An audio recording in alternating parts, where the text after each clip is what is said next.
Hi, this is Dr. Burton, and I am testing out live streaming today. Um, I have decided to add a new feature to my YouTube channel, and it's because I'm still teaching online and I feel a little out of touch with my students.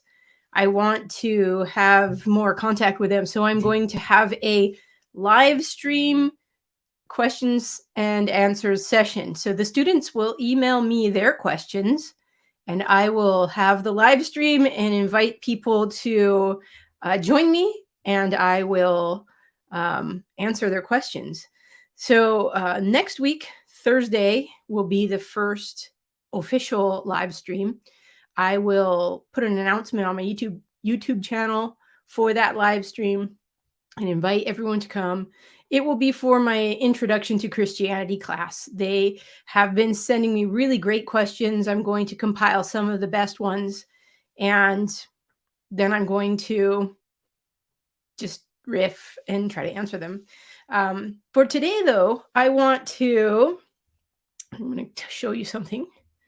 I want to invite you to my locals community. This is a community I started over a year ago after I had deplatformed myself.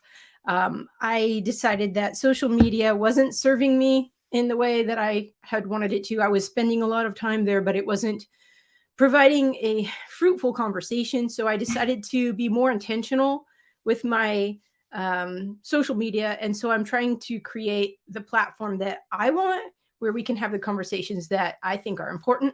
So I'd like to invite you to that, kellyburton.locals.com. There is an option to subscribe and pay $5 a month. That money goes towards publishing books. So I do have a publishing company. Publicphilosophypress.com is where you can check that out. And we're going to be publishing a book soon on transhumanism, critiquing transhumanism. It's going to be very exciting. And today, the questions I'm going to respond to come from my locals community. And again, I'm just experimenting with the live streaming. I have no idea how this is going to go, but I'm practicing. And so there are two questions that come from Frankie, and I told him I was going to answer them. I have had kind of a froggy throat, so I was waiting to get past that to be able to get on and really respond to his questions. So he has two questions. I'm going to answer them in different ways.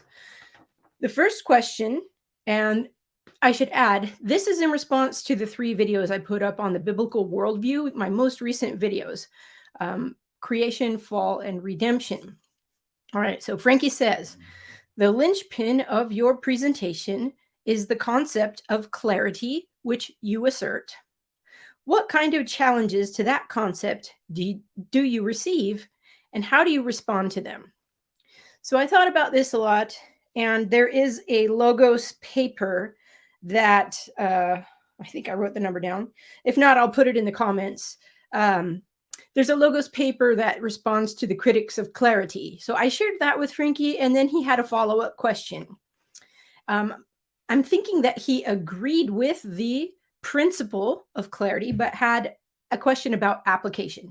So his second question was, given agreement on the nature of clarity or clarity through reason, what are some examples of how this is applied to actual assertions in the biblical worldview? Why is such and such indefeasibly clear? Okay, so those are kind of different questions, and I'm going to answer them separately. So first of all, some people might be just coming in on to this conversation, and they might be wondering, what are we talking about? What is clarity? So I'm going to state the principle of clarity. The principle of clarity says that some things, not all things, some things are clear to reason. And reason is that capacity that we have to understand. So some things are clear to reason, to our understanding. And the some things that are clear are the basic things, philosophically basic things. And basic things are foundational things like first principles. So the basic things are clear to reason. And what are the basic things? They're about the existence and nature of God, human nature, good for humans and evil for humans. So God and man and good and evil is how Professor Gangadine states it in his book, Philosophical Foundation. Those are the opening lines of that book. And so clarity, some things are clear. The basic things are clear. The basic things are about God and man and good and evil. And these are clear to reason. So that's the principle. Now, what challenges have come against this principle? Well, as I was thinking about this question, I realized that there are different kinds of challenges from different groups of people. So I kind of made some options. I'm not sure these are all the options, but these are the options as I see them. Okay. And so the first group of people, and I'm not sure challenges come here. Maybe the second question that Frankie had would be a challenge here, but the first is people who believe in the principle of clarity already, and possibly even people who are teaching the principle of clarity. So we'll call this one group, people who already believe in clarity, and they are maybe even teaching clarity, which would be me, right? So what are the challenges to people like me? Well, people asking questions like Frankie. So there are new questions that arise. There are new, I don't know, challenges to your personal understanding, and you have to work things through. And this is where you have to think for yourself, and it's hard work. So that's one kind of challenge to clarity. If someone says, well, I watched your videos and I'm thinking this, I have these questions, how can you help me? That's a kind of challenge, right? The second group of people are believers in clarity who have questions about applications, particularly this second question. Maybe, I don't know, I think Frankie probably agrees to the principle of clarity, but then how do I apply that to scripture? Like, how do I show that some things in the Bible are clear? I'm going to come back to that and answer that one because the answer is a little bit lengthy. So that was the second group, people who believe in clarity, who have questions about how to apply it, particularly things like interpreting scripture, interpreting life. The third group are believers in the objective principle of clarity. They affirm clarity, but they don't subjectively see it for themselves. And I've seen this happen.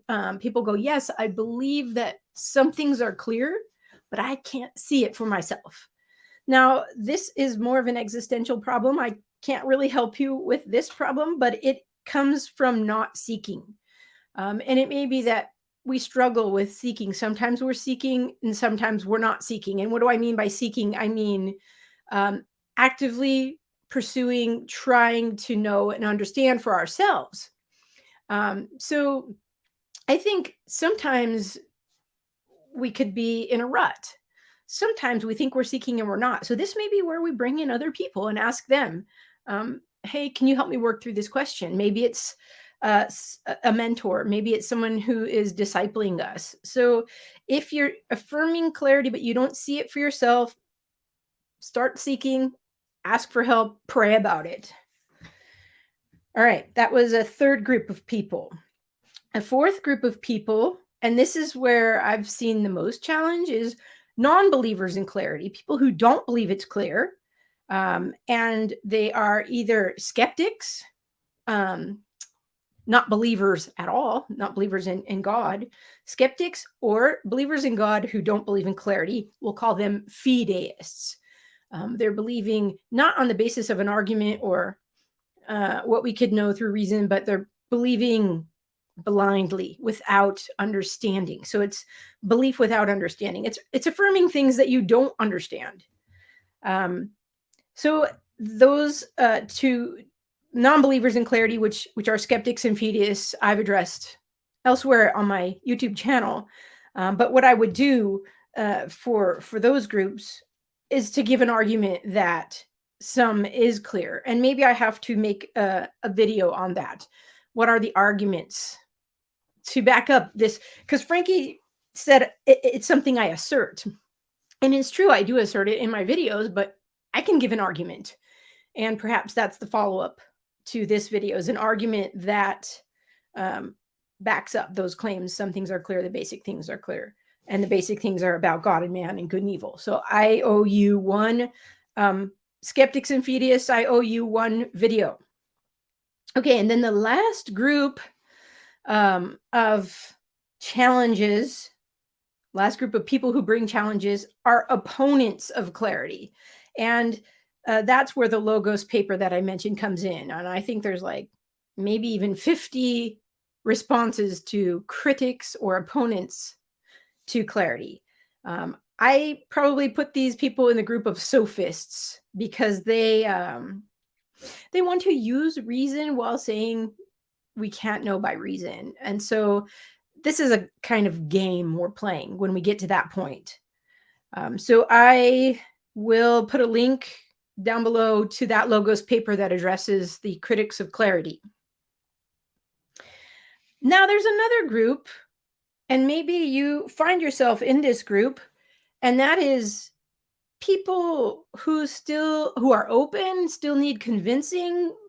This is a new concept. So this is really where I probably need to supply arguments to the non-believers in clarity, or those who are open but still don't really, it's a new concept, I want to know more.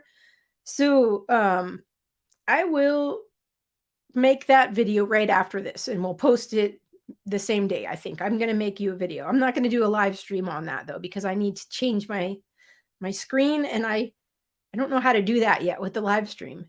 And I don't really want to practice while I'm live, because that has all kinds of problems with it. Okay, so I think I answered the first question. The linchpin of your presentation is the concept of clarity, which you assert. What kind of challenges to that concept do you receive, and how do you respond to them? So I gave different people groups with different concerns. Now, the second one, how do we apply the principle of clarity to things like interpreting scripture? Let's say I'm convinced, yes, I affirm some things are clear, but there are some things in scripture that aren't as clear as other things, right? So we can say there are basic things that are clear, and there are non-basic things that appear not to be clear. But if we take what is less basic and work it back in a step-by-step approach to what is more basic, then we'll see that less basic, what appears to be non-clear, is clear in light of other things. So when it comes to scripture, and I do talk about this in the Intro to Christianity class. If you students are watching this, there are seven levels of context for interpreting scripture. And so let's go over those really quickly. So if you're watching the biblical worldview videos and you're going, wow, I'm just not sure about this. She's talking about clarity. She's talking about Genesis. Let's think about this, because now you're like, oh, I have to read the rest of the Bible, and that's hard. So general revelation is the first level of interpretation. General revelation is what all people can know about God from the created order, and from human nature, and the natural moral law. So general revelation is our first level, and this is that level that is clear. God, human nature, good, evil. General revelation is clear, maximally clear. Then once we get an argument, and I haven't done any of these arguments on my YouTube channel, the necessity for scripture from general revelation, I'm not going to promise, because I'm not sure when I'll get to that.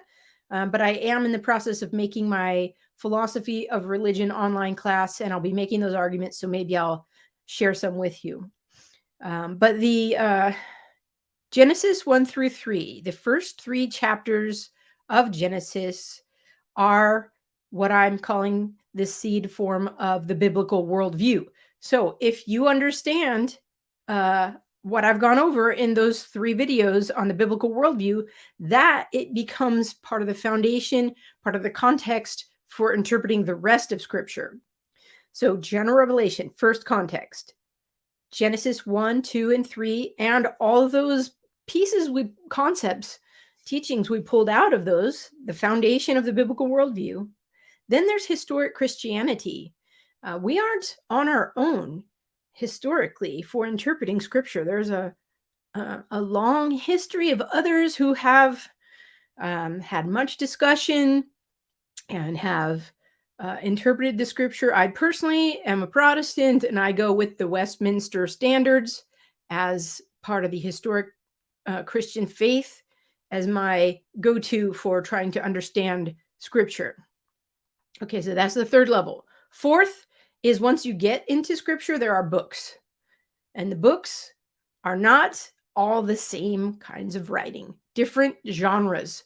Some are history, some are poetry, some are wisdom literature, some are lamentations, some are letters. So we have to see what kind of writing is this book and where is this book in relation to the other books, because there are many books and things are situated. We have to put that into context. Then there are chapters in each book, and that's another level of context. Then there are verses in the chapters. Then there are words in the verses. A lot of people want to go straight for words and argue about words. That's not the first level of context. Words express concepts, and concepts are the level of meaning. And so we need to understand the meaning of things in a larger interpretive context. Okay, so Frankie, I hope this answers your question. We start with general revelation. Some things are clear. That's the most clear level. And then we start to see there are additional contexts for interpretation. And I mentioned the Westminster Standards. The Westminster Confession of Faith says that not all parts of Scripture are like plain, so some things are harder to understand than others, and we use the plain parts of Scripture to interpret the harder parts. So it might take work, it might take research, it might take consulting wise people who are wiser than ourselves. That's something we don't like to do, but that's my answer to these two questions. Again, I'm trying out the live stream, and I invite you to share your questions with me. If you're in my locals community, you can just submit the questions right below this video where I post it. If you're not in my locals community, add a comment on YouTube, put a question there. If you're my students, I will put it in Canvas for you to submit your questions to me, and we will have Intro to Christianity questions next Thursday. And then I think we're going to do Philosophy 101 and Logic after that. It'll be fun. So I want my students to be more actively engaged. I want to be involved with you. I hope you will submit comments as we're recording. And with that, I'm going to, one more time, show you the locals community, invite you to join us here if you're not already a member there. We've been having conversations, ongoing conversations. I want to get people more actively involved. So come join us. And if you are watching this on YouTube, I'm trying to get my my numbers up, my watch hours up. I'm close to being monetized. So if you would help me out, don't forget to like, subscribe, share. Bring your friends to the live stream so that your friends can ask questions too. Maybe you can have a live stream party, a philosophy party. How about that? All right. Thanks again for your support, and I will see you in the next video.